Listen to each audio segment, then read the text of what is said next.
முருங்கைக்கீரையில எவ்வளவு சத்துக்கள் இருக்குன்னு நம்ம எல்லாருக்குமே தெரியும். ஆனா மற்ற கீரைகளை விட முருங்கைக்கீரை வேகிறதுக்கு கொஞ்சம் லேட் ஆகும். இன்னைக்கு முருங்கைக்கீரையை ரொம்ப குயிக்கா அதே சமயத்துல ரொம்ப டேஸ்டா எப்படி சமைக்கலாம்னு பார்க்கலாம் வாங்க.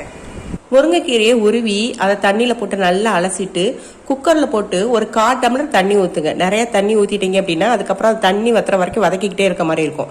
1/4 டம்ளர் தண்ணியை ஊத்தி குக்கர்ல ஒரு 3 சத்தத்துக்கு வச்சு இறக்கி வச்சிருங்க. இப்ப பேன்ல கொஞ்சம் எண்ணெய் ஊத்தி 1 டீஸ்பூன் உளுந்த பருப்பை போட்டு செவக்க வறுத்துட்டு 2 மிளகாய் வத்தல் கொஞ்சம் தேங்காயும் போட்டு வறுத்துட்டு அது ஆறுனதும் அது மிக்சி ஜார்ல போட்டு தண்ணி ஊத்தாம அரைச்சி வச்சுக்கோங்க. இப்ப பேன்ல கொஞ்சம் எண்ணெய் ஊத்தி கடுகு உளுந்த பருப்பு கொஞ்சம் ஜீரகத்தை போட்டு தாளிச்சு விட்டுட்டு வெங்காயத்தை போட்டு நல்லா வதக்குங்க. வெங்காயம் நல்லா வதங்கினதும் இப்ப நம்ம வேக வச்சிருக்கிற அந்த கீரையை போட்டு தேவையான அளவு உப்பையும் போட்டு அந்த கீரையில இருக்க தண்ணி வத்துற வரைக்கும் நல்லா வதக்கிடுங்க. இப்ப பாருங்க கீரையில கொஞ்சம் கூட தண்ணி இல்ல. இப்ப நம்ம அரைச்சி வச்சிருக்க அந்த தேங்காய் துருவலை இதுல சேர்த்து இறக்கிட்டீங்க அப்படின்னாக்க ரொம்ப சுவையான முருங்கைக்கீரை பொரியல் ரெடி ஆயிருங்க.